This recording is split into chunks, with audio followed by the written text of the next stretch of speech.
Hi, this is Paul. This summer I made a number of videos about the Christian Reformed Church and what's been going on in the Christian Reformed Church with respect to same-sex marriage. And a few things have been going on again, so I thought I'd give a little update. I was quite surprised that how so many people over the last couple of years who have no connection at all to the Christian Reformed Church, with the possible exception of watching my videos, found themselves so interested and engaged in these videos. Many of you said you had gone through some of this stuff in your own denomination, or you've never been to church and you're just curious about how churches process this stuff. And so a lot of what I've done is sort of give background information to try to give a little bit of context for this. Now, some of this comes out with the latest issue of the Banner. For those who are not in the Christian Reformed Church, the Banner is the monthly periodical of the denomination, and this is the most recent copy that has come to, let's see, this one came to the church. This is the one that came to the church. It used to be a weekly publication. This is a copy from October 18, 1982. There's my grandfather hanging out with my grandfather, always wearing a suit and a tie, hanging out with Reverend Cornelius Schooland, who was one of the 4 seminarians who went on a seminary choir tour. My grandfather kept a little journal of it and took some pictures, which my mother has and which I copied a number of years ago. I should probably reorder. My father was able to read my grandfather's handwriting and typed out a copy of it. But the Banner used to be a weekly publication. It was a very big deal. It was sort of the paper life. Oh, I should get it in the. It was sort of the paper lifeblood of the denomination. And a number of years ago, it began to sort of get into a monthly magazine. The denomination decided to put more things in it, to use it instead of each agency putting out its own promotional material. Anyway, so that's been part of this transition. 2 or 3 times a year, Classis, which is a regional body of the Christian Reformed Church. Synod is the binational body. Classes are regional bodies, and then local churches. 2 or 3 times a year, classes around the United States and Canada meet, and they conduct business. Now, a lot of people pay a lot of attention to what happens at Synod, which is important. Synod has its role, but in many cases, things get acted out in terms of church discipline, what church is in, what church is out, what's happening with office bearers in the Christian Reformed Church. These things happen at the classical level. And so sort of following what's going on at the classical level is helpful in terms of getting a sense of this large thing, this hyper object, let's say, called the Christian Reformed Church. If you don't know what I mean by hyper object, you'll have to watch some of my other videos. We've been talking about that. And as usual, there are some ministers who have come into the denomination, some ministers who have left the denomination. But then there was a section called Other Matters, in which some of the questions surrounding Classis Grand Rapids East and the question of same-sex marriage was treated. Now, I'm going to try and keep the denominational procedures to a minimum and explain them as best I can where necessary. I'll read the following thing. Classis Grand Rapids East sustained an appeal from Reverend Matthew Tuninga objecting to a decision of the Council of Grace CRC in Grand Rapids. The appeal dated January 4, 2023, relates to a September 2022 decision of Grace's Council to adopt a statement that Tuninga says violates and undermines the confessional teachings of the CRC as defined by Synod 2022, specifically the teaching that homosexual intercourse is unchaste, parentheses, original. Tuninga requested that Classis Grand Rapids East instruct Grace CRC's Council to, number 1, rescind the statement and policies. Number 2, express its commitment to the Christian Reformed Church's confessional teaching and promoting chastity. Number 3, require its office bearers who object to this teaching to submit themselves to the gravamen process in accordance with the CRC church order. Okay. What's happening here? This is an appeal. Well, what does that mean? Christian Reformed churches, the local church has a council, and then there's the classis, and then there's the synod. Now, they don't necessarily sort of stack up on top of each other. They're sort of side by side. But if you have a member of a local church that is not happy with the decision that their council made and believes that their council has in some ways violated the rules or confessions or doctrines of the Christian Reformed Church, a local church member may appeal that decision of their council to the classis that council is a part of. Now, part of what makes this interesting, there's a lot of things that make this story interesting. Part of it is the person who made the appeal himself. Matthew Tuninga, there's no reverend in there or there's no doctor in there, but Matthew Tuninga is a professor at Calvin Theological Seminary. And what's interesting to me is that he became a professor at Calvin Theological Seminary in 2015. I'm getting so old, I'm getting my decades mixed up. And yours truly was part of the committee that brought him in. And he's a rather interesting guy because of his story. Maybe we'll listen to a little bit of his story. Because in all of this synod coverage, I have really tried to help keep this personal. Because this is not just a matter of abstract ideas. It's a matter of people. And there are people on both sides of this last year, this past June, on Synod Time, I had a video about, the synodical delegate, Minister Rita, who asked the question on the floor of Synod, can my children still be part of this church? So I was on the committee that brought him in. I just want to play a little bit of his interview on the synod floor to give you a little taste of him, and I thought that might be helpful. This particular synod happened at Dordt University in Sioux Center, Iowa. So briefly tell us about your family upbringing, how that shaped you and how that has helped you be the person you are today. Yeah, first of all, I want to thank you all for having me here and interviewing me. I'm really thrilled to be here, and it's obviously the culmination of what has seemed like a very long process, so I'm really excited to be here. I grew up as the son of a CRC pastor in, lived various places, but mostly southern Ontario, till I was age 8, and then my family, our church left the CRC, so I was part of the painful split that eventually led to the culmination of the URC. Now you can see a little bit of why there's so many interesting wrinkles to this, because Dr. Matthew Tuninga understands something about what happens when at least chunks break off of a denomination, because his father was one of the ministers that left the Christian Reformed Church when women in office became permissible in the Christian Reformed Church. And he was 8 years old when this happened. And so I remember when his name came up, there was a little bit of, because again, the Christian Reformed Church is kind of like, in many respects, kind of like a large extended family. Tuninga, wait a minute, those Tuningas who left? Because back in the split, people knew who left and knew who stayed. And so to have someone from the split come back, well, this was rather interesting. Obviously the fact that my dad is a Christian Reformed pastor had a huge influence on me and has always put the church first and foremost in my life. So try as I might have over the years, I was never really able to get away from that. As you'll see in my CV, I tried some other things, but here I am. I think probably what's worth saying about my childhood is the way that my dad shaped me in so many ways.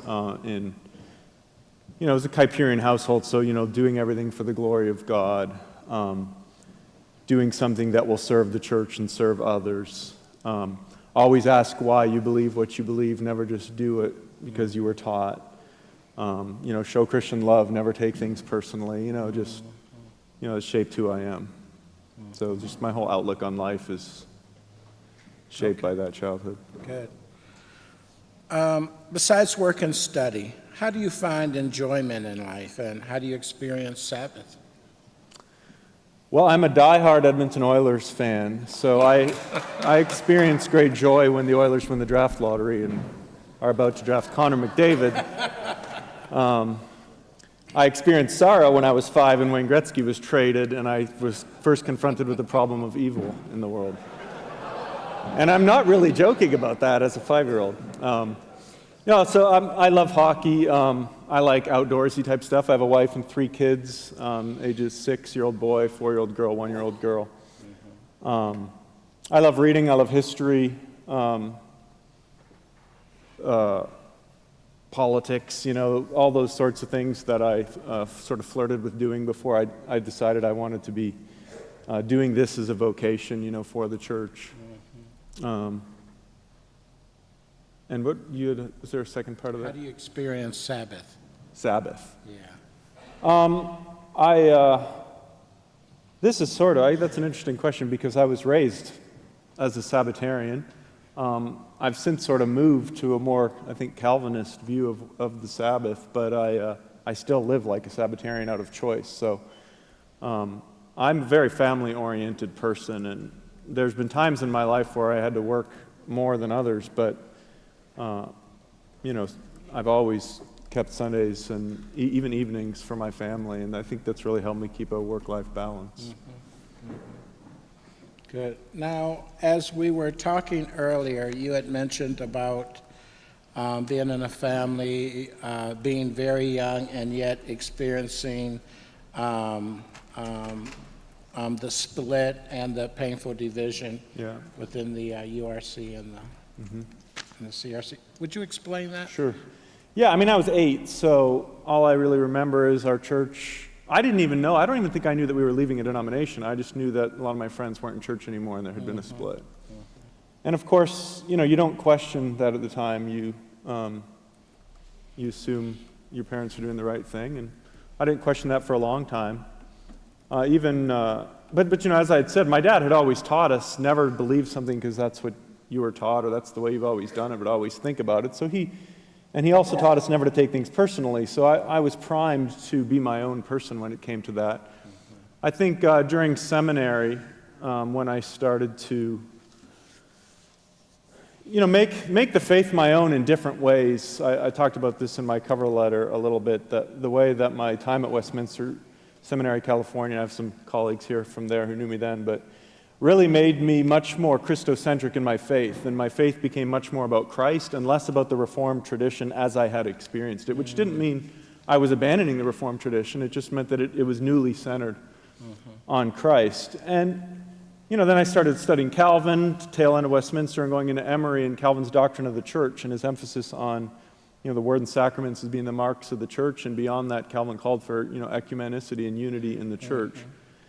So that did make me start to question, I still wasn't prepared to question what my father or grandfather had done, but just think about the doctrine of the church, and was that really a necessary thing to happen, that split and so forth. And then I think my time at Emory, being at a place like Emory University, which is fairly liberal compared to everywhere else that I've been, it gives you a sense of the big issues of the day, and what, it gave me a sense that a lot of the issues that divided or sort of absorbed circles that I had grown up in seemed very small compared to, the real issues facing the gospel. So I started to become interested in, how can I still be confessional and reformed, but not be absorbed by those sorts of things. And so even before I knew about this position, I had started to sort of have my eyes out and looking for a place that I could do that. And I thought of the Christian Reformed Church by this point, and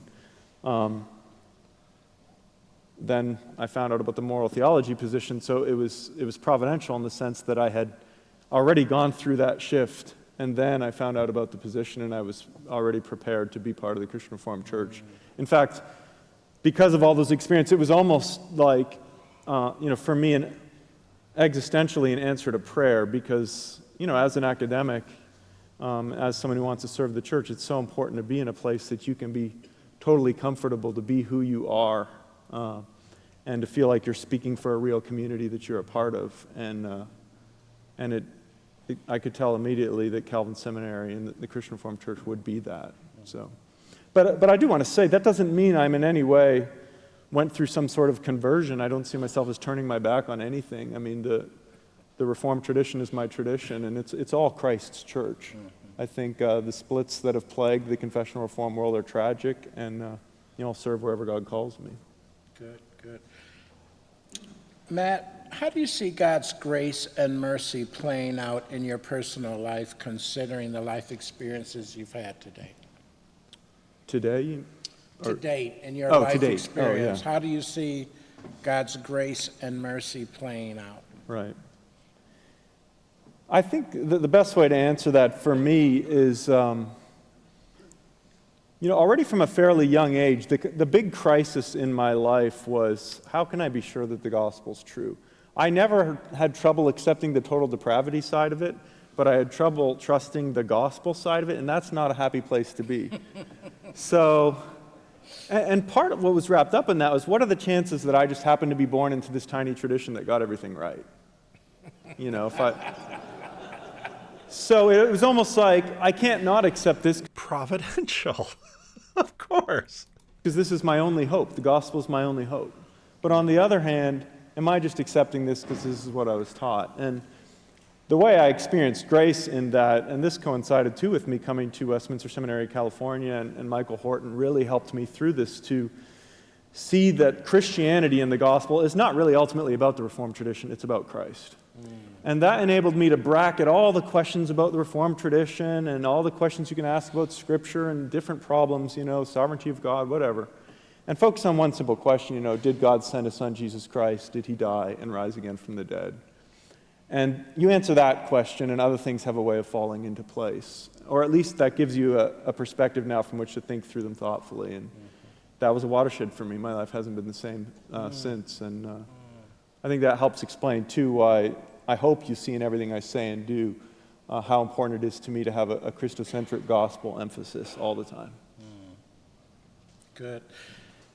Matt, in terms of personal calling, how do you see yourself transitioning from teaching students to training leaders for the church and or marketplace ministry?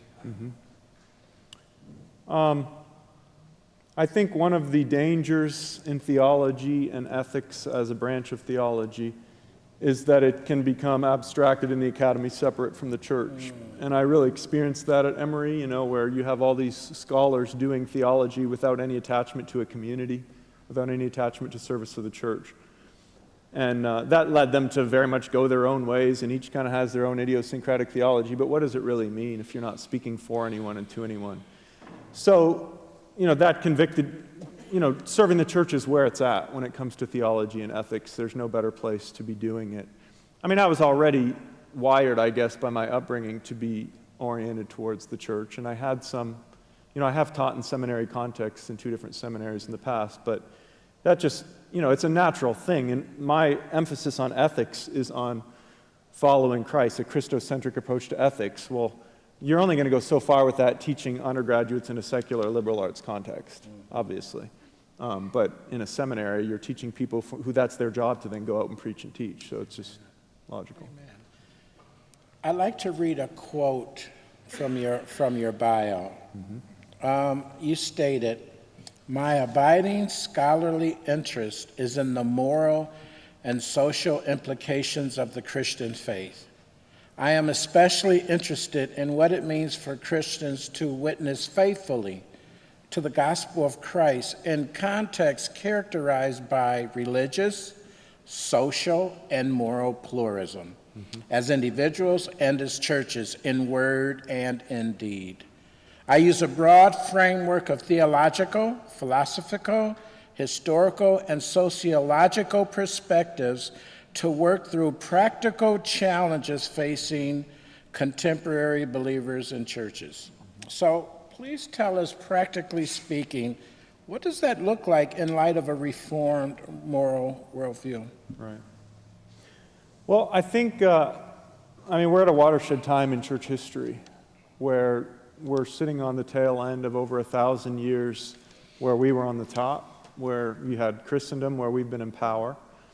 And so when in the Reformed tradition we've talked about things like the lordship of Christ and transforming society, that's meant something that we thought we could go out and make happen out there.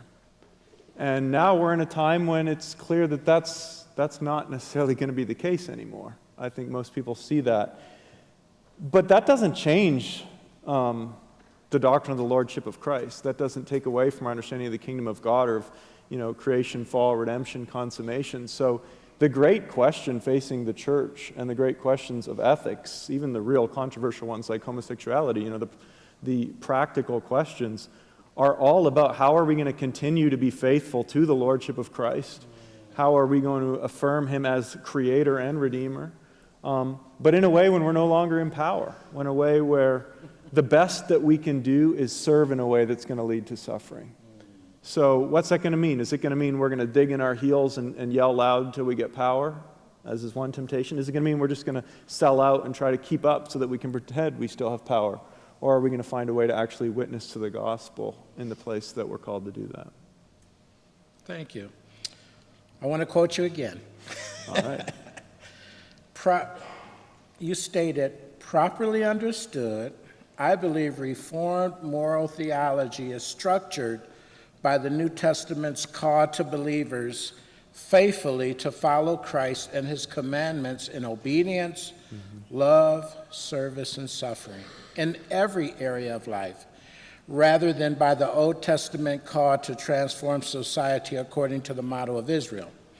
This Christocentric approach to moral theology is desperately needed in Reformed churches that are only beginning to grasp what it means to follow Christ in a post-Christian context. A central part of this task is to show how Christian worship shapes faithful Christian witness. Matt, my question for you is, how does Christian worship shape faithful Christian witness? Yeah. Probably, there's preaching, there's the worship, the words that we sing and speak and hear. But I'd want to focus on that, I think, by focusing on the sacraments in particular, as illustrative, I guess, of my answer to that question. The history of the church is marked by division and conflict. And the sacraments are given to us, baptism into Christ, in order to show that, in Christ there's no Jew nor Greek, no slave nor free, no male nor female. Similarly, the Lord's Supper is the meal where we're supposed to come together with no dynamic of rich or poor, as we see in Corinthians. And I think those practices of baptism and the Lord's Supper are supposed to be shaping those aren't just worshipful actions. They're supposed to shape our entire outlook on life, on who we are as a community together. Baptism's our new identity. The Lord's Supper signifies our new community as brothers and sisters in Christ. In my upbringing, of course, sacraments were emphasized in sort of a traditional Reform way, but I don't think they were emphasized enough. I don't think we talked about baptism enough. I don't think we observed Lord's Supper enough and included enough people in the way we observed Lord's Supper, and I think that affected our ethos and who we thought was among us and what we thought was our identity and our moral vision. So it's not that I think we're doing it all wrong. I just think we can do it even better. And in the context even of the Lord's Supper, the fact that many churches will use it as an opportunity to bring offerings for the poor as a practical testimony of what the Lord's Supper means. I think we need to think harder about using worship in those ways to frame the ethos of our people. Good. I'll put the link to the thing, so if you want to watch the whole thing, you can watch the whole thing. I gave you a pretty good sense of it, because again, it is very easy in a time of conflict to make these things about institutions, about positions, and those are obviously important. I'm not taking anything away from those, but the Sabbath was man was not made for the Sabbath, but Sabbath for man. These things are for us and for our welfare and for our redemption. So here's what I want to ask. We learned that you spent about a year serving in a predominantly African American context Yeah. in a local church, Right. living in a predominantly African American neighborhood. So I would say that there was a power shift there where you were a minority. Yeah. What was that like? Yeah, I mean, that I don't know if I could describe what it was like. It's humbling. It's exciting at the same time. I think existentially, in a way, it was helpful because this church that I was part of was so gospel-centered and so reformed that here it was seeing the gospel embodied in this context of people, every single one of whom is very different than me and my family. It had its challenges, as you know from our conversation,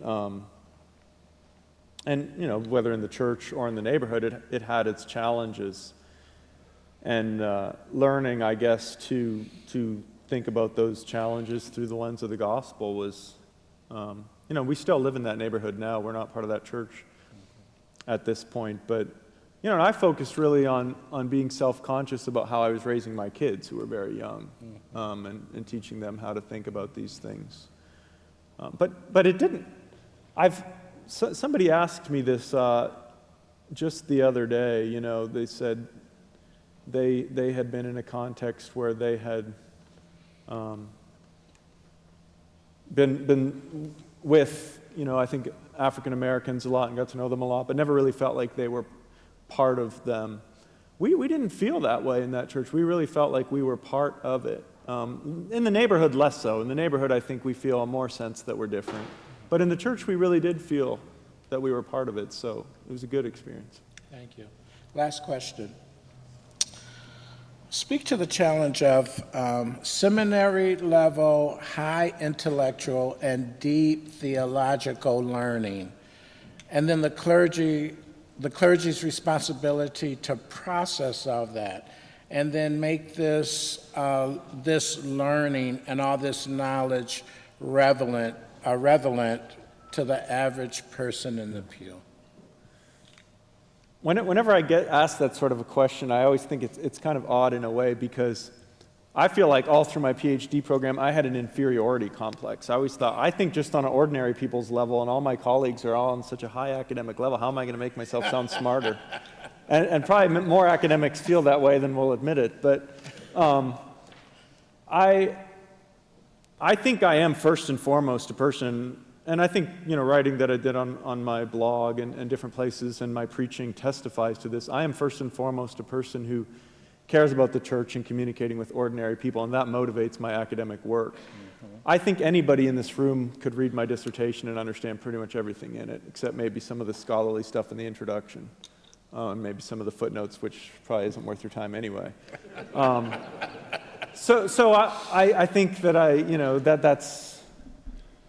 I think I'm geared towards ordinary people, and I hope to write towards ordinary people in such a way that scholars will pay attention to. Amen. Okay, so what happens is you get the interview, and again, it was a great interview. I remembered that. I mean, I had not met Matt before then. I had a chance to go out to a meal with him because I was the reporter for the education committee. And during Senate, I explained about these advisory committees, and then things go to the floor of Senate. I was a reporter for that committee, so I had a role in meeting him, and then the other seminary, the other person who would become a seminary professor. And so I got a chance to meet him. He looked terribly young at the time, and I haven't looked terribly young for a very long time. But so it really had a sense of who he was, and thought he really shined in his examination. But now this is 2015, and so this is 7 years before 2022, which was a synod that I was at, which was the big one that sort of has drawn a lot of attention. But here's the first question right off the bat. Wolves right away. We have just been talking before dinner about an issue that affects our church's relationship with people who are contemplating or who are involved in same-sex marriages. And my question is how you prepare your students at seminary who are contemplating being in pastorate who have maybe already served a short-term internship, and they've seen that their particular congregation that they were working in has a stance that is much more severe than the CRC's current stance. They see the CRC's current stance, and then they have friends who are not CRC people who think, well, duh, it's a justice issue, it's done and over with. How does your ethos help teach these students to deal with situations like that? I haven't obviously got this cleared yet, but I proposed this when they asked me the question, what I plan on teaching. I'd like to teach a marriage and sexuality elective right away, and sort of tackle that head on explicitly with my students, which also would give me a chance to really explore it further than I have at this point too. I think there are the temptation, I'll start with the temptations facing us right now are either to simply be content with rejecting a practice that the church has traditionally rejected as sinful, and on the other hand, simply accepting what our political liberal cultural impulses seem to be telling us toleration and even just empathy would call us to do. So I think we need to avoid those two temptations. And then the two things that we need to do are, on the one hand, affirm very clearly what Scripture teaches about the creation order and how God has called us to be in terms of sexuality. And the key is connecting that to the creation order, that this isn't just some commandment that we're just going to do it because this is the way it is, but really showing how this is central to human flourishing and even human justice. But on the other hand, not only communicating the gospel to people who have a gay orientation or struggle with homosexuality or any other kind of sexuality, but finding better ways to come alongside them and show them in practical terms what the gospel has to offer them. How can we bring them into our communities in ways that are true to what Scripture and creation teach us about human sexuality, but that nevertheless are better than just telling them, abstain and sort of work hard. We need to come alongside and find new ways to show them how they can be in relationships,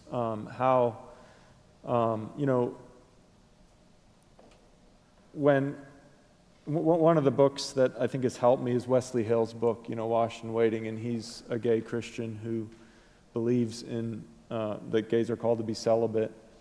What really struck me when I was reading his book was that his biggest temptation wasn't the desire to go have sex with men. That wasn't where it was at, which is just what I had always assumed.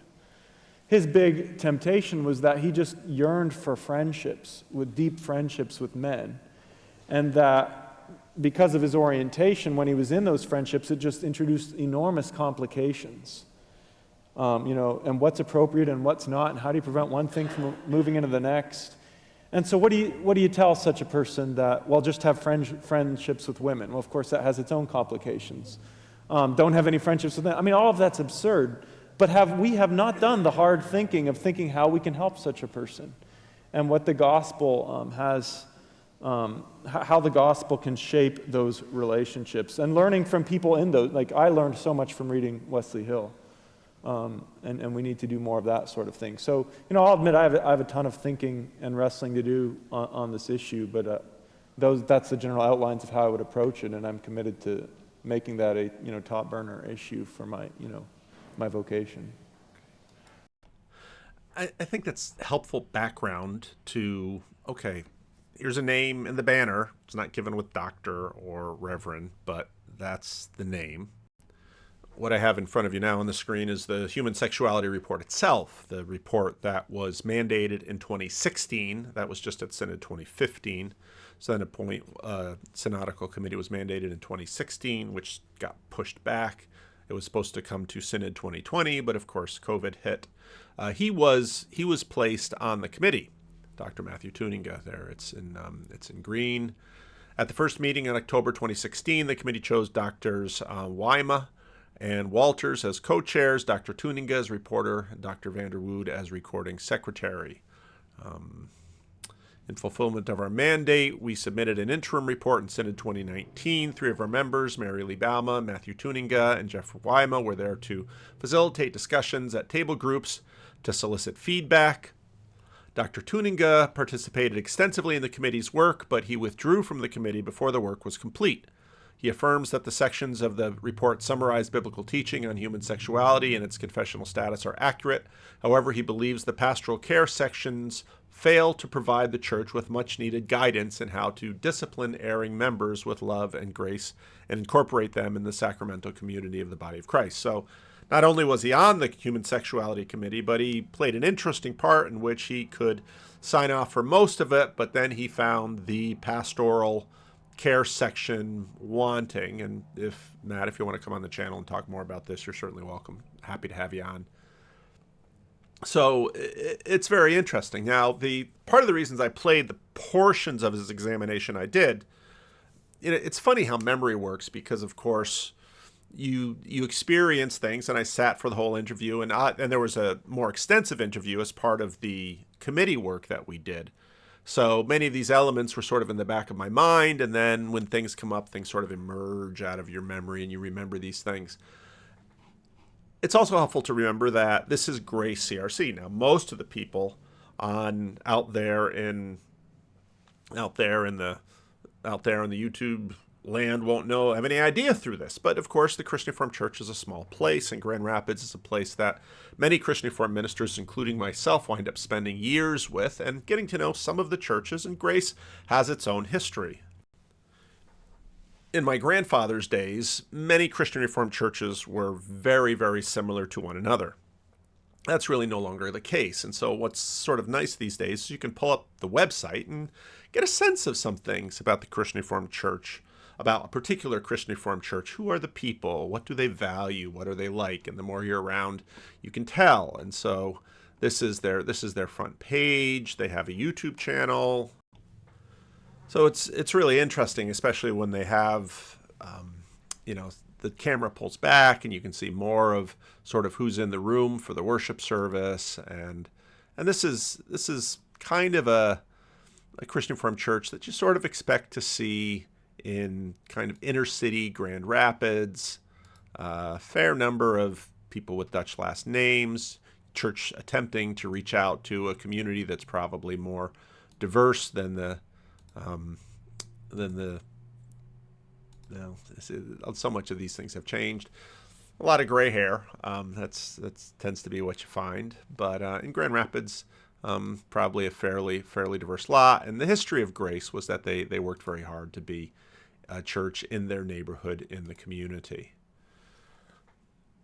So this is not a church that it surprised me that Matt Tuninga would be a member of. Now, it's helpful to remember, too, that because it's an appeal, it has to come from within the church. It has to come from someone within the church that feels that the church has taken a wrong step. It can't be sort of like in the Jordan Peterson College of Psychologists, where anybody seemingly in the world can send a letter against Jordan B. Peterson. It has to be someone who is from within the church. So he sends, I'll just read this again because it's been a little while. An appeal dated January 4, 2023 related to the September 2022 decision of Grace's council to a statement that Tuninga said violates and undermines the confessional teaching of the CRC as defined by Synod 2022. So, of course, he knew what he was talking about. He was part of the committee. The statement is regarding full participation. Grace Church has held a long-standing vision to be healthy, urban, intentional, multi-ethnic, and diverse in many ways, expression of God's new family in Christ. Our name Grace reflects the calling to welcome persons of all kinds on the basis of God's undeserving gift of grace. We cling to our proud history of promoting racial justice, reconciliation, women in church office, and inclusion of people of all abilities. We hear echoes of words of grace once spoken by a black founding elder when white families first began to join our church. So I suspect, I haven't gone back and done the research, I suspect Grace was a chapel. Now, in the Christian Reformed Church, there were things called chapels and things called churches. And chapels weren't technically churches. They didn't have a ruling council. They were under the supervision of a local church that was near them. Northside Chapel that I was raised in was a chapel.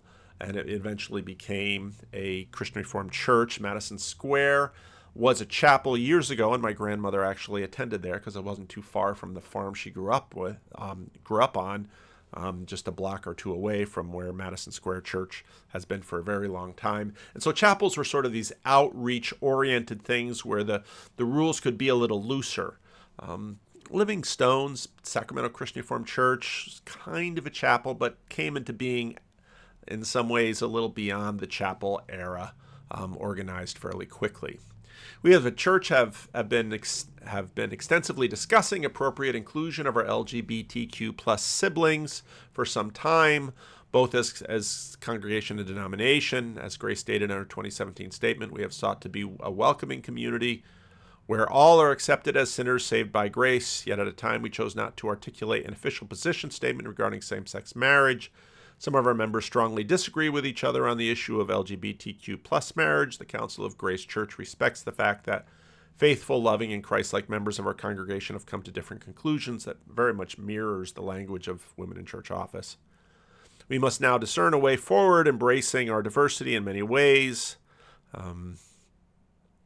Celebrates image bearers. Anyway, all of the links will be here. Grace Council has discussed and revised this language, welcomed feedback to the congregation, held detailed educational classes on the Bible and scientific foundations on the topic, offering various listening circles about its impact, and recently polled the congregation for their sense of it. The key sentence is the one in italics that is being appealed. Grace Church celebrates LGBTQ plus people as image bearers loved by God and welcomes them whether single, in a dating relationship, or married. Those who confess Jesus Christ as Lord shall enjoy full participation in the life of the church, including ordination to the roles of elder and deacon, preaching, being married, having their children baptized, and fulfilling all leadership roles as their gifts allow. So he appealed this statement because it was a statement, and he said the statement is in violation to the decision of Synod 2022. In response to the appeal, the Council of Grace CRC recommends sustaining the appeal, saying, "We acknowledge that we currently hold a policy that is not in line with the current standards of the CRCNA and submit ourselves to discipline under classis." Knowing pretty well that classis has a study report and has had for a very long time on the classical website that, they're probably not going to get any discipline from the classis. It also says, Grace Church remains committed to our statement as changing it would be contrary to the expressed will and conscience of the Council and Congregation of Grace Church. Rescinding our statement would have a catastrophic effect on our congregational integrity and be contrary to our understanding of God's Word. So Grace Church basically says, find us guilty. And classis, okay. Question is, where then does the classis stand? And this sort of sets up the situation that had been in the Reformed Church of America for a very long time that led to its continued disintegration. I think somebody said recently it was about half of the Reformed Church of America left. There's a significant split off, the Alliance of Reformed Churches. Other churches have left. What happened in the Reformed Church of America is there were various classes that basically continued to defy the denominational decisions with respect to human sexuality, and the polity of the Reformed Church in America, I better get that right because I've been called on it in previous videos. In America, they're so old they have a crest. Meant that they couldn't really discipline them, and that sort of brought about the continued dissolution of it. The banner goes on. Classis adopted a mandate for the Creative Next Steps Committee at its September meeting. This Classis GRE ad hoc committee will explore creative next steps in identifying issues, articulating desired attributes, searching various possible opinions, connecting with the experts, and convening conversations with stakeholders within and beyond our classes with the goal of finding a better path towards allowing our global ministry to flourish. It's interesting. It's at the previous September meeting. Classis Grand Rapids East voted to have its executive member establish a committee to help Classis address confessional alignment issues, including matters related to sustaining Tuninga appeal and alignment-related mandates received from Synod 2023. Classis Grand Rapids East hosted an executive Classis meeting in October 26 with the intention of speaking and listening with the above issues in mind. Participants shared in listening circles according to public minutes, responding to questions such as some churches wrestle with these questions, consider possible next steps. What do you want them or the classes to keep in mind as they do? And what do you think your church needs in order to move forward in the mission of God is calling you? Minutes say input from each listening circle will be provided to the Creative Next Steps Committee. That was Classis Grand Rapids East. Now, let's take a peek at a couple other classes. The Council of High River CRC in Alta, Classis October 27 meeting, Classis Alberta, South Saskatchewan, as noted in the meeting in the minutes, in keeping with the decisions of Synod 2023, that Synod instruct all classes to guide into compliance the office bearers of their constituent churches who publicly reject the biblical guidelines affirmed by Synod 2022 regarding same-sex relationships. The Council of High River CRC protests the seating of any delegate or delegation to this meeting that has rejected the biblical guidelines affirmed by Synod 2022 regarding same-sex relationships. The minutes noted 8 delegates apart from the High River delegation who added their names to the protest. So, in other words, they were basically saying Classis should not seat churches that have made public statements similar to, say, what you saw on that website. They should not be seated at Classis. That was a protest that went forward. Classis Alberta, South Saskatchewan voted to end the current University of Calgary campus ministry effective December 31, 2024. I don't know if that has anything to do with this issue or not. That isn't stated. I have no knowledge of it. Someone will probably contact me and inform me it did or it didn't. Classis BC Northwest received a disaffiliation request from Christ Church in Nanaimo, BC, and appointed Classis representation to meet with the church's council. I'd mentioned before that I'd been part of that for a church in Ripon on the conservative end that decided to leave a couple of years ago. CCC Nanaimo shared their report and that the primary reason the council recommending disaffiliation is because of the confessional status piece of Synod's approval of the human sexuality report. So you can see that things are moving, and what's happening here really doesn't surprise me much at all. Now, apparently there was a meeting that was called in Classis Grand Rapids East, and it was supposed to be an informational meeting, but obviously some communications got crossed. Cedric Parcells and Tyler Wagonmaker were going to go to this meeting, and when they went to the meeting, they were told that they should leave because they shouldn't be there. There's some discussion as to whether or not it was an open meeting or a closed meeting. This, of course, was a bit unusual. There was then a statement that was posted on the Abide website. The statement is from EV. I don't know who EV is. Probably not electric vehicle.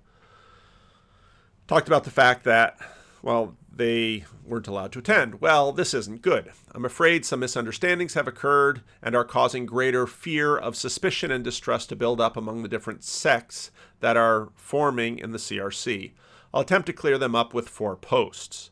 As one who's been in direct contact with a few of those serving on the Grand Rapids East Steering Committee, also please do not delete these comments. Cedric and Tyler expressed in their video that they wish to be able to sit in on the meeting because it would have allowed them a richer and more nuanced conversation about Grand Rapids East. I'm trying to provide insight here to help with that. Grand Rapids East meeting that was held on November 30 was not set up to be a regular Classis meeting with time for worship and prayer at the beginning. The meeting was indeed an informational meeting, but the executive team decided several weeks in advance that it should take the form of a closed session right from the get-go. Consequently, the informational meeting was actually advertised as a closed session in the official email sent out a week or so to the meeting dates to churches and persons that were formally invited to participate in the meeting. Any visitors who were able to sit in on where were able to sit in person, or to sit there, were those who received explicit permission at least a couple of days before the meeting. Perhaps these meeting arrangements could have been communicated more clearly to those further out of the loop. Unfortunately, they were not. So it's legitimate to have a closed meeting. It's unusual. Generally speaking, in the Christian Reformed Church, all meetings are open unless they go into executive session, usually for reasons of it's a discipline case or it's a matter that affects a particular individual personally, in which you have confidentiality. It's unusual to have an informational meeting that is closed.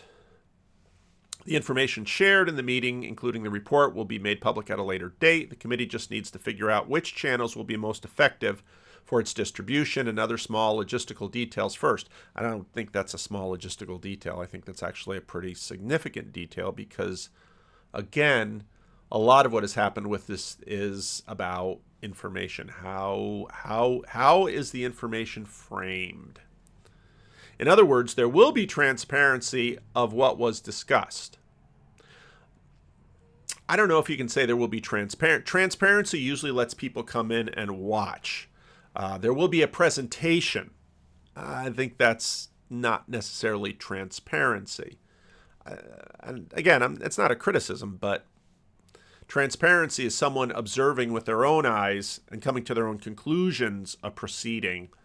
A report is created by the group considering all of the different angles in order to hopefully yield a particular conclusion. Many churches and people from GRE are indeed going through the various stages of grief, with some churches and people in different stages than others.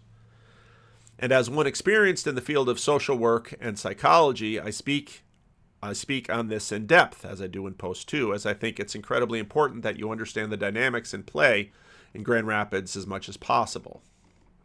So that was the first post. They're a little bit out of order. Let's go to Post 2.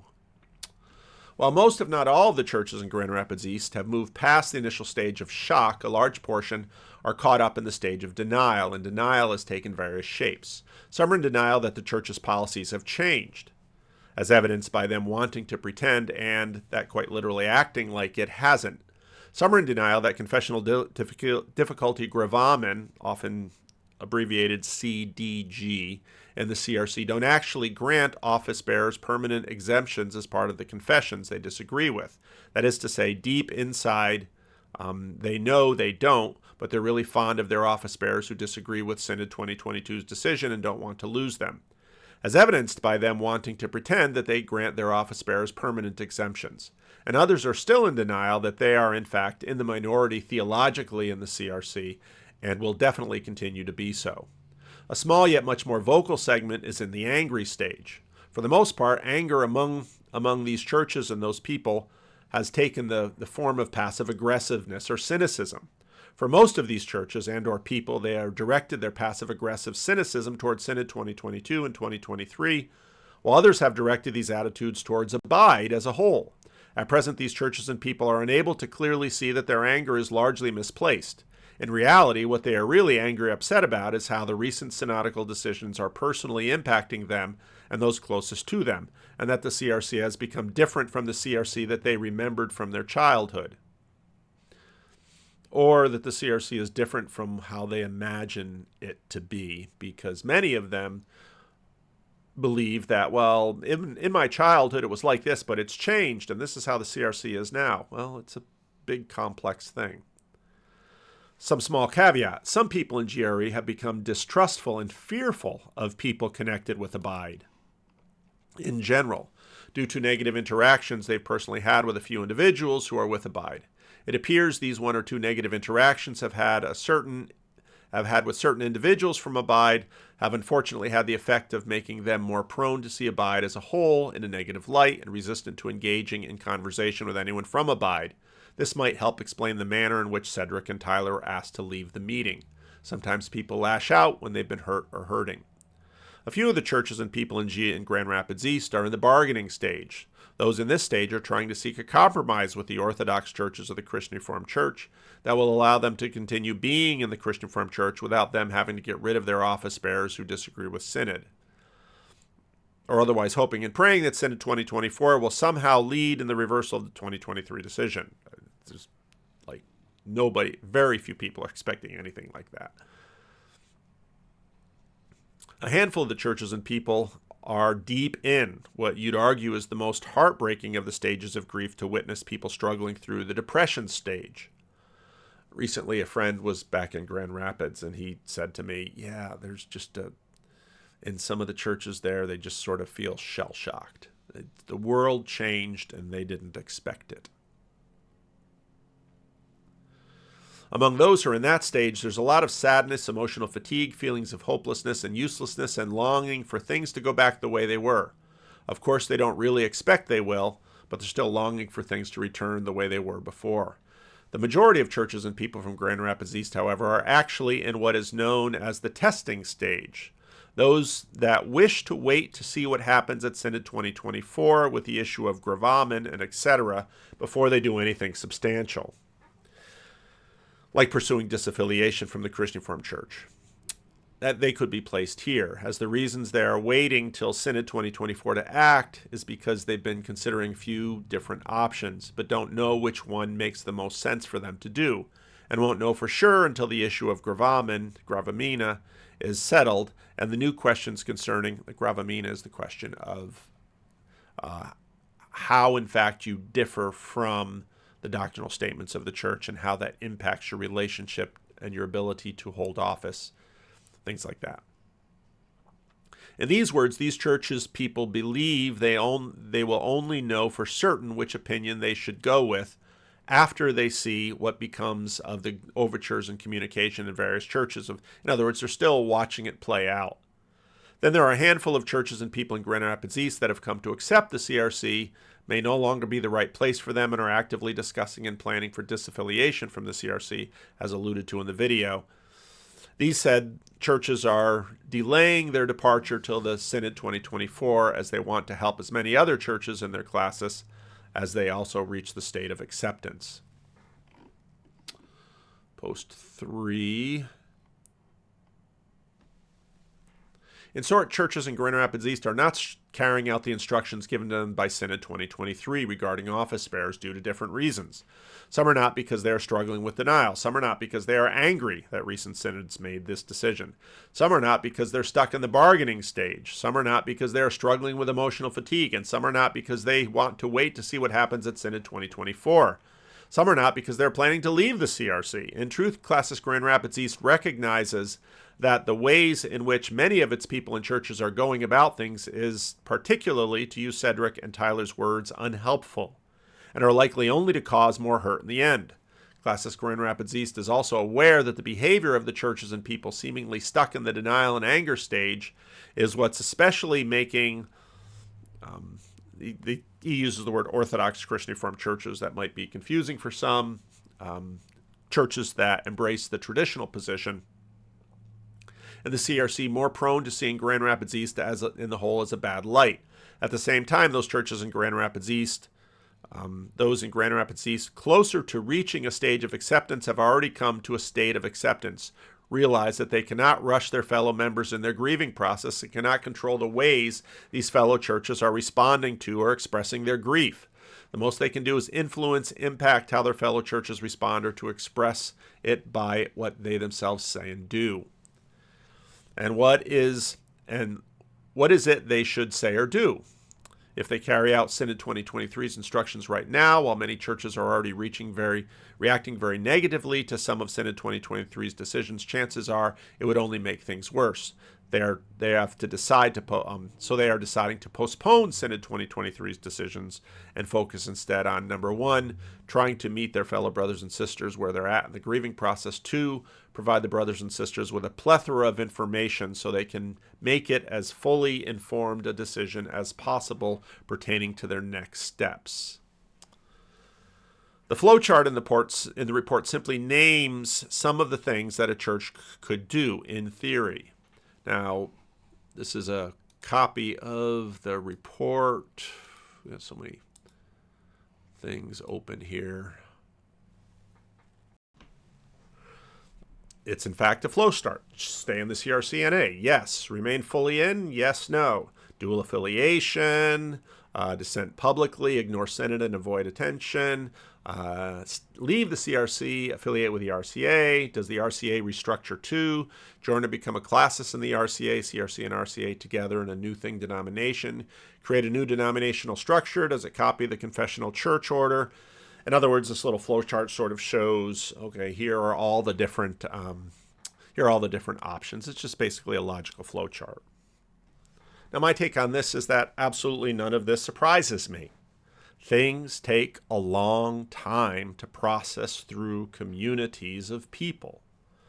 And Classist Grand Rapids East more so than probably almost any other classis, with the possible exception of maybe some classes in Northwest Iowa, feel themselves to sort of be the center of the world with respect to this. And so what has happened is domicide. We can use the language of the corner of that. They have in some ways lost their home. They are shocked. They are refugees. And people are sort of waiting for Synod 2024. A lot of people are encouraging me to do some writing with respect to the gravamen question, and maybe I should. But with respect to these issues, I think it's helpful that patience be in order. I think Synod 2024 will likely send a message similar to 2023 after that Paul DeVries moment where, okay, you've had a year now. Synod isn't going to change its mind with respect to this issue, and it's probably not going to be the case that a gravamen, confessional difficulty gravamen, becomes sort of a permanent exception to the doctrinal statements of the Christian Reformed Church. Now, Cedric, the guy on the left, has, on the Abide group, sort of been a hound on this issue of saying historically there's sort of been an oral tradition rewrite of what was decided in Synod 1976. They said first, any decision by Synod 2024 to restrict the gravamen process would be a tipping point for many classes GRE congregations. Even that language, restricting the gravamen process. I know, you're trying to, you're goading. I'm goading you. You're goading I'm me. goading you, Cedric. Yes. This is just, I know, I have to comment on the way that this is being framed, and I think it's fair to say that, I do think it's fair to say that there's a certain amount of gaslighting that's going on in the denomination.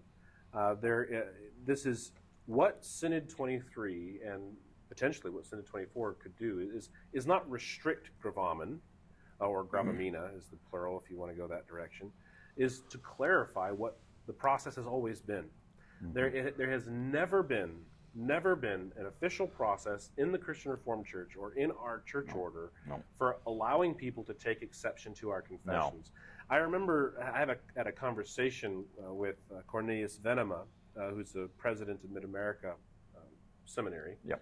And he was in the Christian Reformed Church in the late 70s, and we were talking about this. He remembers that conversation about when they came out with this gravamina process, and he said if the conservatives in 1976 had thought that the gravamina process was a way for people to take exception to the confessions, it would have been a non-starter. Mm-hmm.